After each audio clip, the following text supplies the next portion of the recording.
Yes, I am wearing red, but there's a couple reasons for it. One, it was clean. I haven't worn it in a long time. Two, it is different. Three, repping my Titans, bro, and my Destinies, because we're talking about Bungie today, okay? So, we're going to get into that in just a minute, okay? I'm not trying to build a wall between Division and Destiny. What do you think I am, the president? I ain't building no goddamn wall. The fact of the matter is this. I do think that it bodes well for everybody. I really do. I really do. Okay? And I'm going to get into that here, but it's what I warm up. I know you guys are excited. I'm excited. I was going to get my hair cut this morning. I didn't wake up early enough.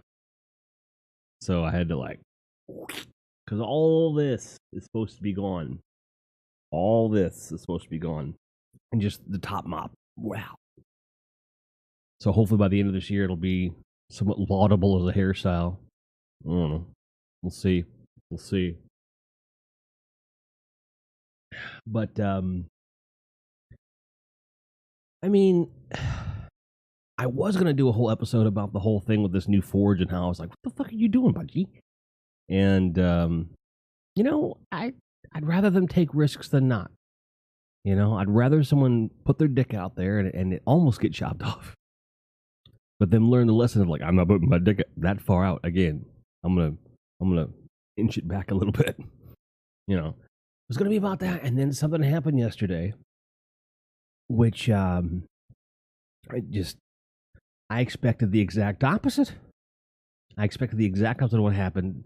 Mystic, thanks for the host. Traditionally hosting only when my face is on this screen. And Tony with the also host. With the also host? Tony with the also host. Tony with the also host. But Bicycle of Death, thanks for being here, buddy. I appreciate all the hype that you bring and the awesomeness. And I want to say again, congratulations on getting into the Dark Forces team. It's not a better fit in the world. You and that team and that community, it's just ugh. And I was like, man, I haven't been to Warwitch in a while. So last week I started watching again and I'm like, Jesus Christ, this guy's amazing. I forgot. Not that I forgot that he was amazing, but I just forgot how it affected me because I get so excited. And that's actually something we're going to talk about on Monday. On Monday, I'm going to talk about what I call reverse burnout, where you get so excited that you run out of juice. You're just like, I gotta take a nap. So we're gonna talk about that on Monday. But now that you're all here, now that we're all settled, let's talk about some Bungies. Yesterday, in the middle of the day, out of absolutely nowhere, there was no speculation of this at all. I saw no rumor mill. I saw no hint of this. Bungie and Activision are like, it's been real. It's been fun. It's been real fun, but you got to go now. Basically, Bungie took over full publishing rights for all things Destiny. And they're going to be transitioning over the course of the next 2 or 3 quarters, I think it is. Presumably, when the content that is going through this September is done, that means Activision no longer has any say in anything Destiny. And frankly, I thought that things were going to go in the other direction. I thought that Activision was going to take on the franchise and Bungie was going to go off and do something else, which, if they gave it to Vicarious Visions, I wouldn't have been mad. Because give it to Vicarious Visions, they're fucking awesome. So this means that Bungie is a truly independent entity once this is over. What they've always wanted. They've always wanted to have the the moxie and the means to just do whatever they want to do without someone saying you have to do it this way. And there is a ton of speculation about what this is going to mean for the game, for the franchise, for Bungie. We don't know yet. Okay, I want to say that very clearly up front. Everything we think may or may not be happening is speculatory. You need to temper those expectations. I know what I want to happen. I know what I think is going to happen. And that what is actually going to happen may be 3 different things. Maybe I'll be right. We'll find out in a few months, I think. So, let's get into all the speculation and my hopes and my expectations. So, there has the biggest and most likely thing to happen with Destiny at this point is that there's going to be less forced iteration. What this means is that Activision had contracted Bungie for full titles each year, basically. So you had Destiny 1, Taken King, Destiny 2, Forsaken, like this kind of thing, where it's really big and it has to come out at this time and all this stuff.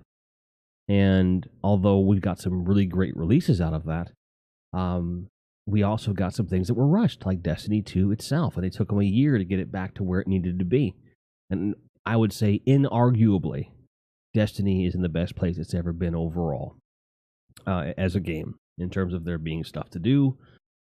You know, I've hit max power level at this point, and I feel no pressure to play the game. I feel no pressure. Like there's no boredom if I do play the game. Like it's a perfect blend.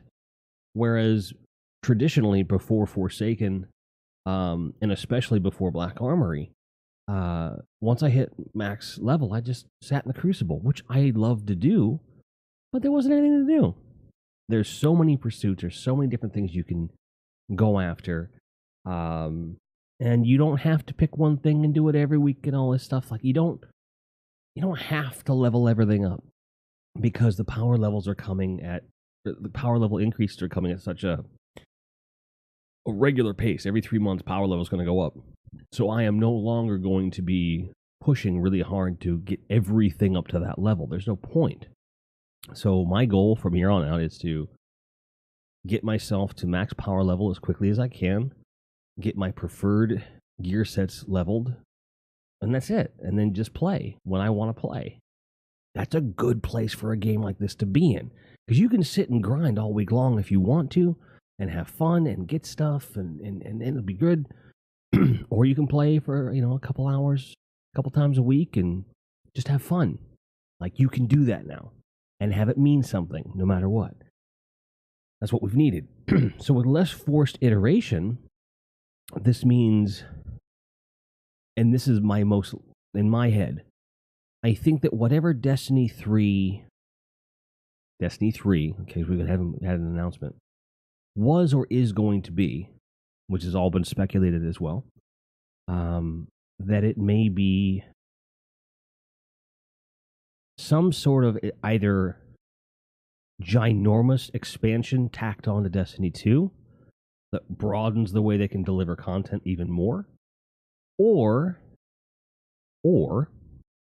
and this is the super out there, I don't know if this is actually going to happen deal, but being Destiny 1 and all the content in Destiny 2 reworked to come together with a heavier focus on the RPG stuff. In other words, taking everything they learned, taking all the content they have, putting it in this form, in this framework, and then adding another game worth of content on top of it. And then from there, just iterating like the annual pass is doing, or World of Warcraft has done, something like that. That would be my pipe dream. My pipe dream would be, okay, we've taken all this stuff. Let's take all the content we have, or as much as we can, from both games, glue it together, put it in this super RPG shooter with, room to maneuver with next gen and so forth. I would like to see that. That would be cool. And you would be able to just bring your shit in. Just here's your save file, and you can just go off, go to the races. That would be cool. I don't think we'll get that. What I think we're going to get is either, like I said before, a larger expansion with some changes to what Destiny 2 is. They're going to rebrand and just call Destiny Destiny. And they're going to slowly bring in Destiny 1 stuff like they have been. Something along those lines. Because I think that they want to get away from the whole sequel thing. They really want to get away from that. I think that that's the biggest problem with the Activision contract, was they were like, you want Destiny 1, you want Destiny 2, you want Destiny 3, we're on Destiny 4. There's going to be a big expansion in the middle of those two cycles. And Bungie was like, nah, fam, this isn't working. You're pushing us too hard, and the fans aren't happy with what we've put out, and we've had to work so much harder just to get to a place where we're comfortable. And I feel like that's the biggest thing we have to look at. Other stuff that this means for Bungie is that they're going to have a lot less resources, like it or not. They're going to have a smaller dev team, which will be closer to like Destiny 1 levels, which isn't bad. It's just different than what we're used to. So I have to wonder, like, where the focus is going to be at this point. Jill, Destiny Indie Game Hypoo. Thanks for the disciple. 6 months. 6 month streak, much longer. Disciple. Thank you so much, Jill. Good to see you. Oh, shit. What is that?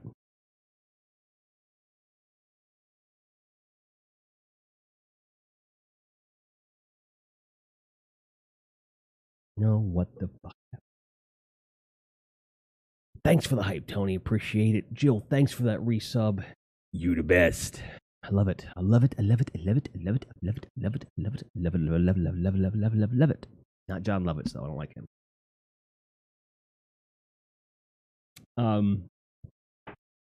So I feel like they're going to be able to do things in a way that is less divisive, less splits up the community a lot less, because it's funny to me, not funny, but it's like, if you look at what Destiny's done over the last few years, they've splintered the player base up a lot because they had to have Destiny 2, and they worked really hard to make it something different, which I think in their heart of hearts they knew that being different wasn't necessarily what needed to happen. And you can see with what they've done with Destiny 2 that just building on that theme has made a better game overall. And I think they just want to keep building a larger world with bigger and bigger things that they can do. Because I like the idea of, 5 years from now being able to turn around and go back to some content that I haven't done in a long time.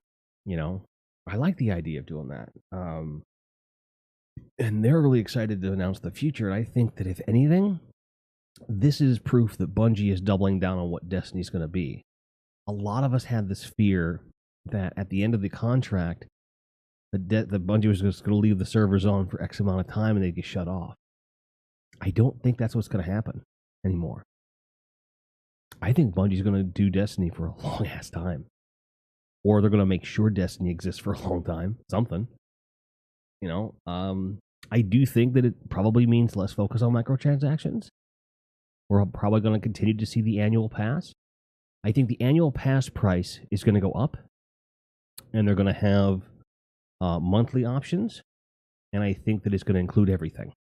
It's going to be less murky. They're going to say for $10 a month, you get everything. Everything. Literally everything. Anything that we come out with. Or whatever. Or for $100 a year or whatever. If they come out and say for $100 a year, you get everything we have to offer. And we're going to do everything like the annual pass plus something more resembling other stuff. I don't know. It's just one of those things where they have to monetize this game in a way that is regular. They have to put out content in a way that is somewhat regular, and without forcing release dates, without forcing a schedule that isn't feasible in terms of development time frame, which I think Activision was pushing the most. So we'll see. We'll see what they come up with. But they're clearly excited. Bicycle says, monetary value aside, the Destiny universe is a fun IP. As a not so Destiny fan, Activision, I'm excessively excited to see what comes of this. I will revisit the game. So I think what Bike is saying, and correct me if I'm wrong here, is that the Activision involvement really kind of tainted his flavor, for the game. He wasn't enjoying it. And he knows that Bungie's been going through a lot of stuff and getting things to a good place. He wants to see what Bungie does without any sort of corporate overlord going, no, we need more money. And I agree. I think that it's something that, going to be a good thing. But what does this mean for everybody else? Bungie is now probably the biggest independent game company that has ever existed. That's insane as far as a game developer. Insane in terms of what they've accomplished. And if this goes well, especially with digital delivery, okay, being the biggest thing now, you don't have to worry about printing stuff anymore. You don't have to, right? I think we're going to see a lot more game developers saying, fuck you to the publishers and saying, we'll do it ourselves, goddammit. I keep coming back to Hellblade. Look what they did, man. They did that pretty much all by themselves and got a lot of Game of the Year awards. I still haven't played it, but I've seen it played and it looks amazing. I think that we're finally, gaming is getting to where music has gotten to, where you can make music, you can release music all by yourself. And if it's good, people will find it. That's so fucking cool. And for my favorite game franchise to do that, to be one of the first, I put that in big quotes because there's a lot, independent gaming has always been a thing. There's a lot of great indie developers out there. But when we get to like this level, this so-called AAA, nod to Jim Sterling on that one, gaming where it's supposed to be the top shelf, and we now have an independent developer at that level. If they can maintain, it will be epoch making, man. People are gonna be. I have high hopes. Like, I was excited for this, not just because for Bungie, not just because of Destiny, because what it could mean for everything else. What if, each of the Ubisoft locations rebranded, renamed. They just took all their people and we quit, and they went over here and branded themselves as ex-Ubisoft Montreal and went off and started doing stuff, and said, Now, I don't want to lose Watch Dogs. I don't want to lose The Division, which I am enjoying. I am. I just want to see. I want to see top tier production value in the hands of people that will do whatever they want. Like, we've seen some gory games in our day. We've seen some interesting subject matter. But I like I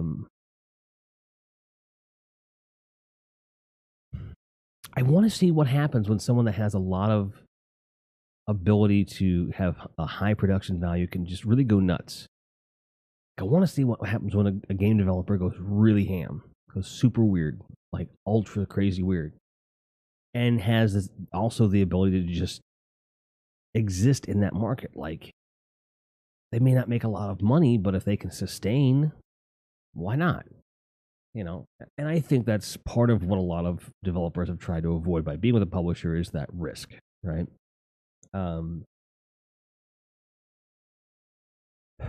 I don't know if maybe there is some kind of union coming. And what I mean by that is, like, Image Comics started out in the early 90s with a bunch of creators that wanted to own their own stuff. And they more or less created this publishing firm for their own stuff.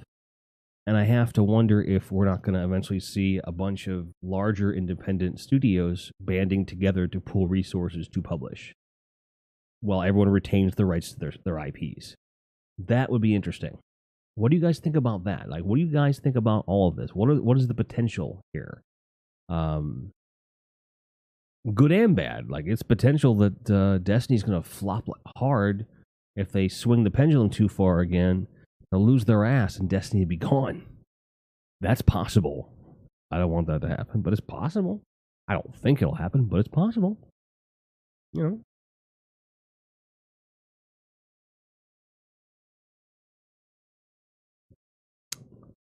Yuck, yuck, yuck.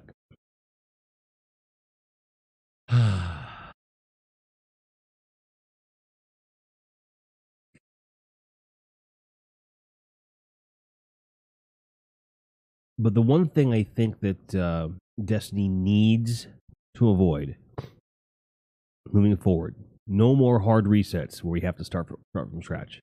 We can't have that shit anymore. No more. Bicycle says, on a similar note, Division is being co-developed by several studios owned by Ubi. I'd love to see that on an indie level. As a matter of fact, let me check something real quick. Skeletor says, large independent companies sounds like an oxymoron. It does sound like an oxymoron, but that doesn't mean it's impossible. You can have a large independent company, a company that is very big, but doesn't owe anything to anybody. You know? There's no reason that can't exist. You know, despite what the industry may tell you. You know, I think with a lot of companies moving away from E3, a lot of companies moving away from that kind of showcase, it's like, we don't have to do that. We can do everything on social media.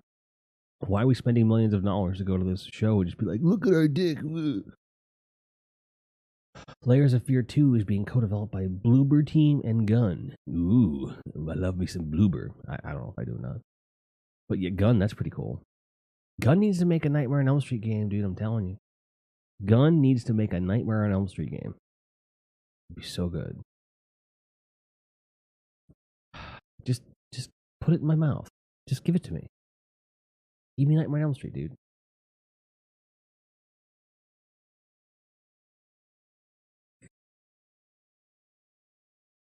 Reminds me, I gotta go get some fluid after the show.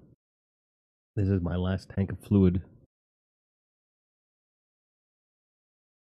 I heart you. No, I'm kidding. But am I? But am I? Yeah, I agree. Like, if you look at like what Dead by Daylight has going for it, I feel like that's where they could go. But at the same time, like, here's the problem. The concept of Friday the 13th's asymmetrical gameplay is great, but it's made that much better by having an IP attached that breathes life into it. So you'd have to develop a character that's really compelling, or a situation that's very compelling, or give me mechanics that tell a story. Like, there has to be more to it. I just feel like they were hitting all cylinders with this idea. Let's do this kind of gameplay with this particular IP and this and that. But when you go into, you know, anything, it has to be. Jill, thanks for the host. Appreciate you. You're amazing. You have to have memorable characters. You have to. It's the same as making a horror movie, in my opinion. You've got to have characters you either want to see live or want to see die. Exactly. Friday the 13th has a significantly more convincing atmosphere than Dead by Daylight has. The byproduct of the IP, yes. Well, here's the thing. Like, you have not less work to do, but you have more. You have more things that you can use, more tools in the tool belt to exactly. There's guidance, meaning that I know if I put the in the game somewhere, right? If I put that in the game at a certain point, then it's going to evoke certain emotions from the audience. I don't have to hope it'll do a certain thing. It'll correlate in a way that is somewhat predictable. Whereas if you're doing something from scratch and it's this, horror villain you've made up, and their version of that is like someone stepping on a Dorito, like, well, you have to work that in. You have to make it to where someone hears, they're like, you have to somehow establish that association. You have to establish, you have to world build, right? So with Friday the 13th, they didn't have to world build in terms of like the rules of the presentation, the rules, everything else. Meow. There's murder. There's ahoy. Things are getting underway here. So like, they kind of knew what each tool did. Whereas when you're developing anything from scratch, whether it's music or gaming or whatever, you don't always know how each tool is going to manifest, like how the audience will react to it. You know how you react to it because you know everything about your art. But as soon as you give that art to people, the interpretation becomes different. We had that with Destiny. We had that with The Division for sure. Watch Dogs, Grand Theft Auto. Holy shit. And to a degree, Dead by Daylight and Friday the 13th as well. Shit. What other game am I going to hear? Splinter going, I want to find some orange teenagers. Like, where are you going to hear that?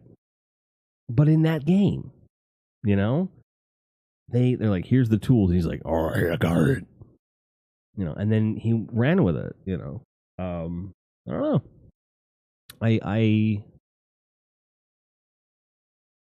just kind of wonder when we talk about like developers like Gun, right?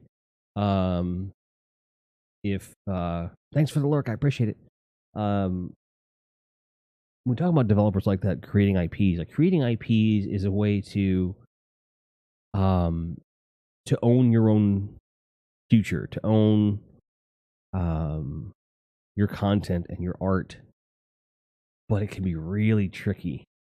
And I mean, even Destiny is super derivative of other stuff.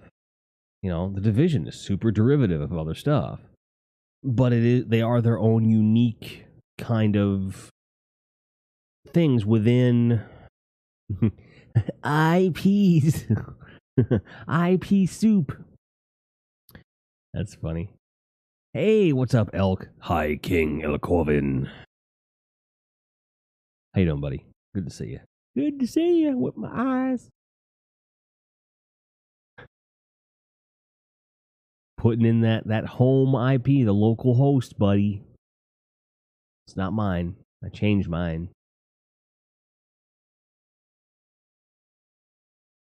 Because I have to be different.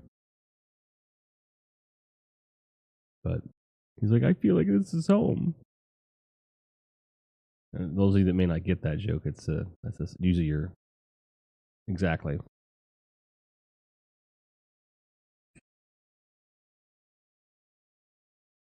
Under most circumstances, that's going to be like your router's IP address, the local one. And the reason it works is because you're attached to that network, and you can attach yourself to that router and stuff. And Mike, of course, was just saying IPs, intellectual properties. Well, here's an IP address. Well, let's just have fun with IPs. Let's do that. I don't know what that was at all. I have no idea. I have no idea. Terrifying. Absolutely terrifying. But, I think a lot of people are going to be looking towards Bungie to see what murder's like. Let's squat on people's faces and pee in their eyes. Let's not. Let's not even say we did. You guys took the good ones. I was left with golden showers. Do I smell a quote ad coming? Oh, I think I do.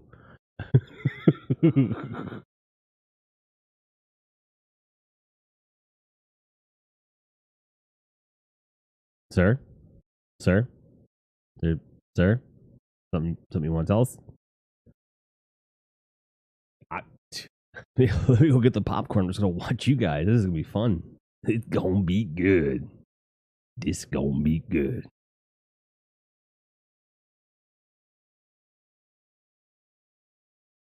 You crazy people, you.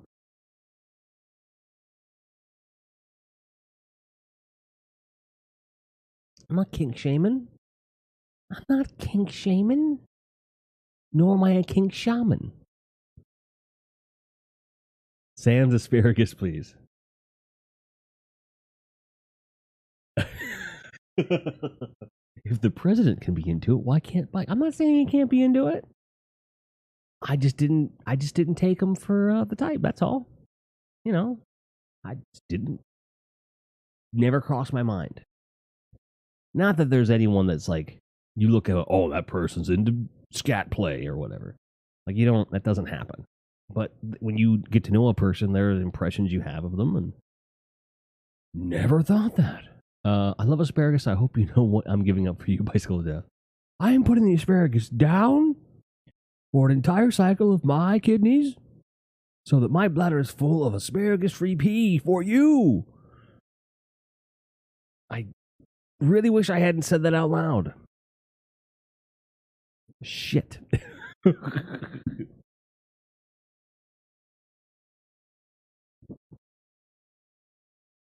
I've backed myself into this corner. I'm just like, anything goes. And I'm like, all right, anything goes. So that means once in a while I might have to talk about people peeing on each other. I mean, that's part of it. That's just part of the deal. I'm gonna pretend this is whiskey for a second. Wow. When I woke up this morning, I did not think I was going to have this conversation. I'm okay with it. I'm just a little taken off guard by it. Wasn't expecting it. Expect the unexpected. Where it says, I'm working out, you guys. You can't be making me laugh. I just want to go into a cardiac arrest. One of the more mellow subjects. Yeah. I mean, hey guys, what's going on? Bungie is leaving Activision. I think it's great for the gaming industry, and you can pee on each other. That's what we've covered so far, if you've missed it.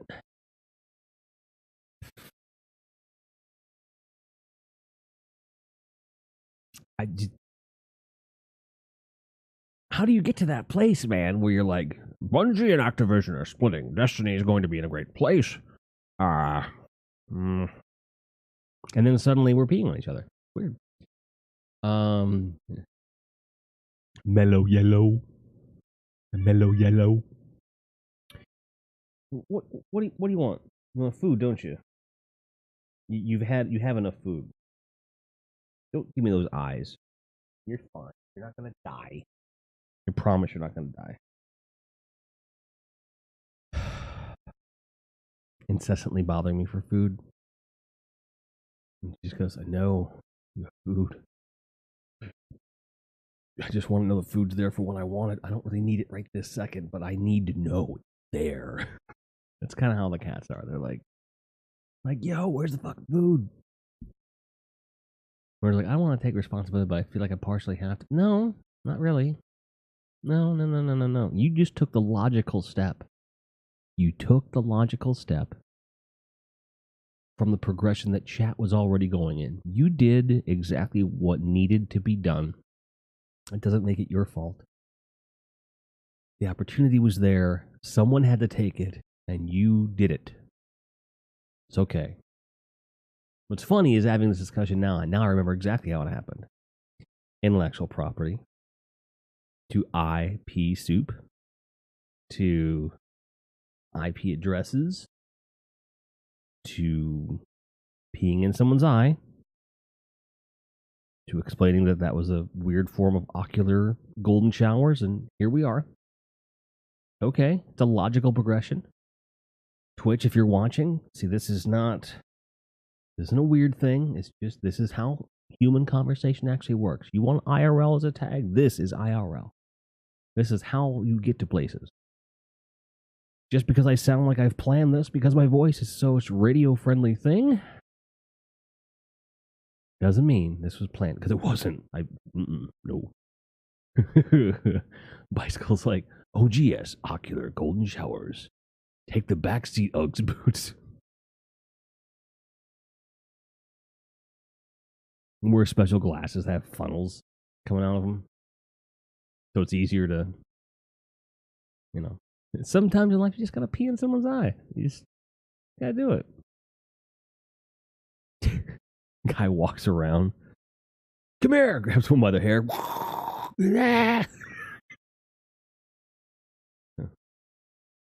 Three people were blinded temporarily today when they were assaulted by an aggressive urination perpetrator. Because urine is sterile, no one is at risk. However,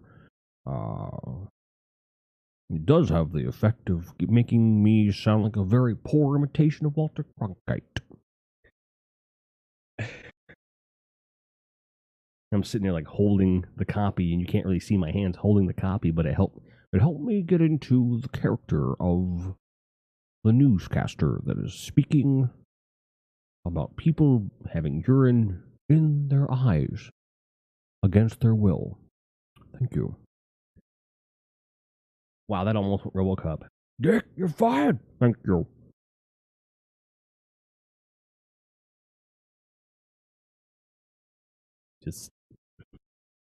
I need to just give into it at this point. I need to just kind of let it flow. Like I'm pushing against the current. I'm like, no, we're having a serious cover. Nah. Every time it happens, every time, I guess I'm at. This is. I am reaping what I have sown. No. Like you guys can talk about anything. But it really was like Bungie just grabbed Activision by the hair yesterday and peed in their eyes yesterday, didn't they? They're like, we won Destiny back, bitch. And Activision's like, yeah, that's cool. That's the impression that I got. They're just like, yeah, it's not making as much money as we want it to make. And you guys have fulfilled most of your contract and made lots of money off of you, so you can have it. Go. Good luck with that. And I have to wonder, like, they're saying that Destiny 2 is staying on Blizzard, and there are 4 lights. I'm glad that Rez was able to make that confirmation for me that there are indeed 4 lights. Hopes to form Blizzard North Dev start a new indie company. That would be cool. What were they responsible for? Bike? What did they? What was their big thing? Or was there a big thing? Were they just like a support company, or whatever? Rez with the host. They did everything. Everything. Warcraft, Diablo. Oh, okay. Is it selfish of me to hope that they just go to Bungie? Is that selfish of me? It is. But I still want them to go. I'll be like, yeah, come over here. I'd buy that for $1. I would too. Be like, I'd buy that for $1. Ah! Okay, sorry. Had to do it. Had to be done. I'm sorry. The RoboCop reference, for those of you who don't know. I need to get some RoboCop gifts. I do. Like the help me. I need to get that one in there. That scared the shit out of me when I was a kid. Like, it really scared me. It was 1987. I was 10. It was weird. No, it's 20 seconds, actually. Because it goes, you have 20 seconds to comply. You're in violation. 12, 16, 7, 9. You now have 5 seconds to comply. 4, 3, 2, 1. I am now authorized to use physical force. I've never seen that movie before. Way too many times. I'm excited for a Warcraft 3 remake. There was a game recently that had ED2 reference in it. I can't remember what it was. I don't know. There needs to be a good RoboCop game. Other than the arcade. The arcade game was boss as fuck. And RoboCop versus Terminator was good, but there's too much going on. But RoboCop versus Terminator on the SNES was pretty good. But I want to see a fully realized RoboCop game. Can't be that hard to make a first-person shooter or a third-person shooter with RoboCop in it. How hard can that be? That didn't have to be like expansive. You just give me an 8-hour game. That's you walking around and shooting. Well, I'm not a huge fan of like the Genesis to begin with. Like I don't like the sound palette for it. It sounds thin and chintzy. The graphics sometimes kind of meh.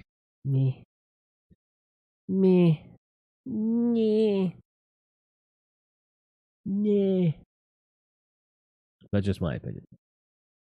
But I never played the Genesis version. I didn't want to make any bones about it. I'll probably check it out one of these days. I'll probably have it. Now that I think about it. Meh.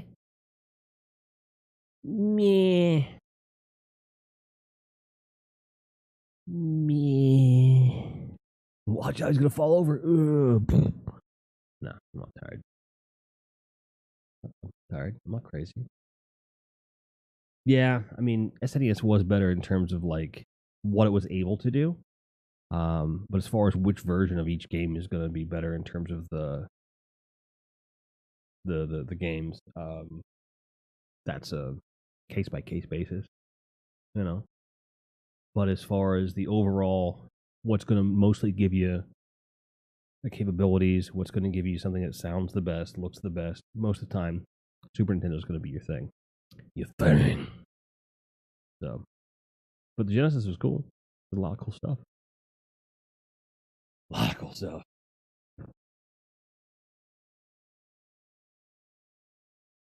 News about the Steam Link. I haven't heard anything about it. Not since that last thing we talked about. Steam Link. Let's take a look. You can still get it on Amazon. It's actually in stock over there, it looks like. You can get it on Steam. Ooh, there is news. There is news. Hang on, let me get you this link here.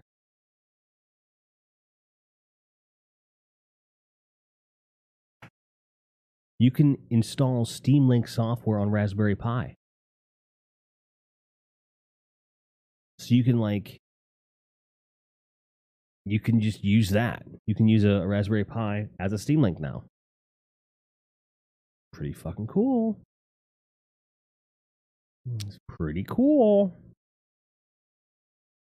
And you can still get it Steam Link on Amazon. It's $60, but you can get it. So the initiative is not dead by any stretch of the imagination. Now it's software driven. I think it's smart. It's smart. Raspberry Pi, not like, yeah. You see that where there's no E in it? That's what it looks like. If you look that up, it's a Raspberry Pis are like little PCs are about this big that are meant to hook into your TV for media and stuff.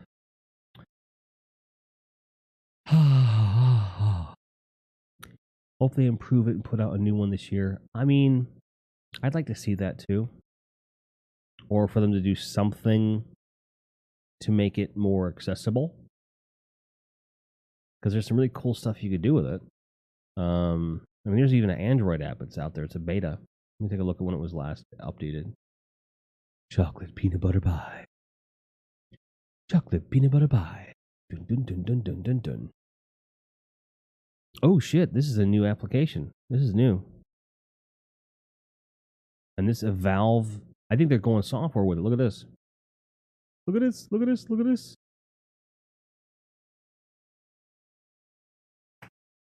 Boom. Look at that. You can play Steam games on your damn phone now. Crazy.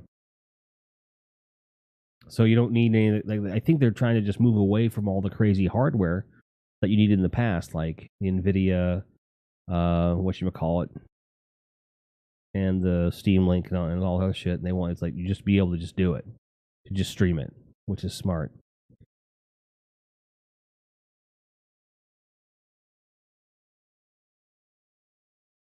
Yeah, it was last updated December 10th, which is a month after the news was created. Pretty cool. So I think that they're just trying to, so they wouldn't be developing these different softwares if there wasn't any kind of a initiative to keep that ability to stream games going. I think they're just changing how they do it. I think they don't want you to have to buy a piece of hardware to do it. I think it's smart.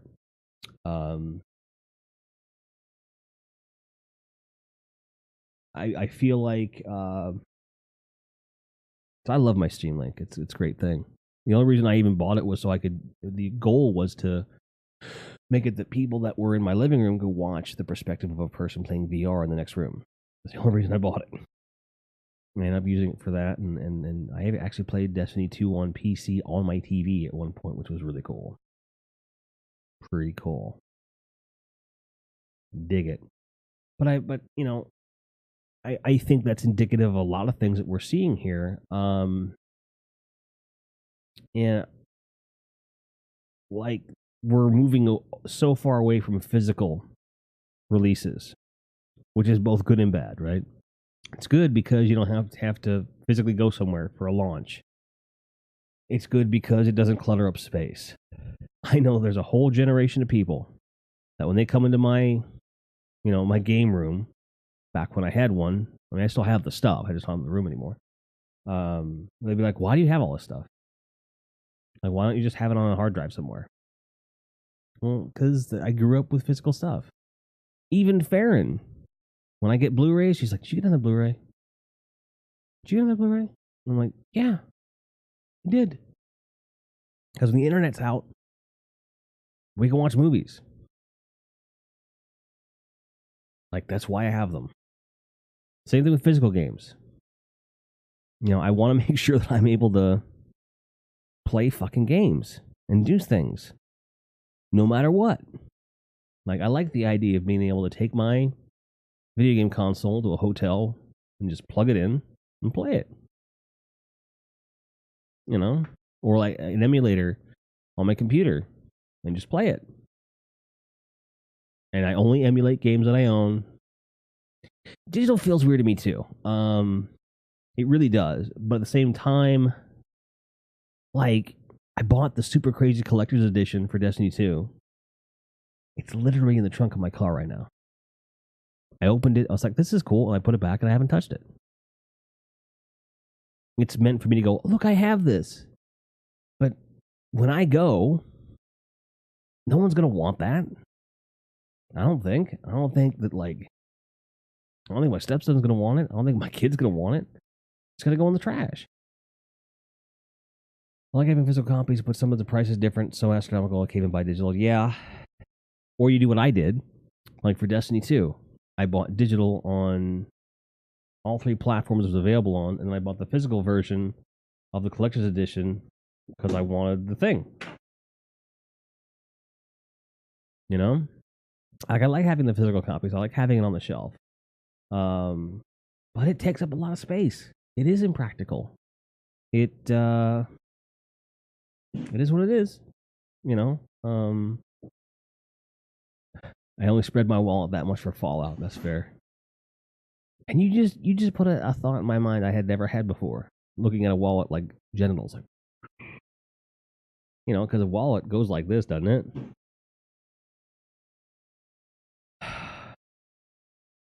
I mean, I appreciate the inspiration and whatnot, but goddamn, it's kind of crazy.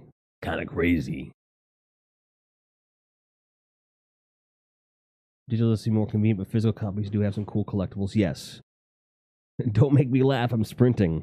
I mean, you're the one telling me wallets are pussies, man. It's not me. You're like, Mom, wallets are pussies. Okay, that's cool. Thanks for telling me. I appreciate the knowledge.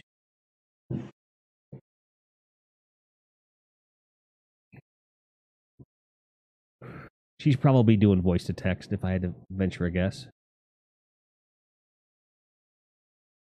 Bowflex LPL. I mean, I would go with no.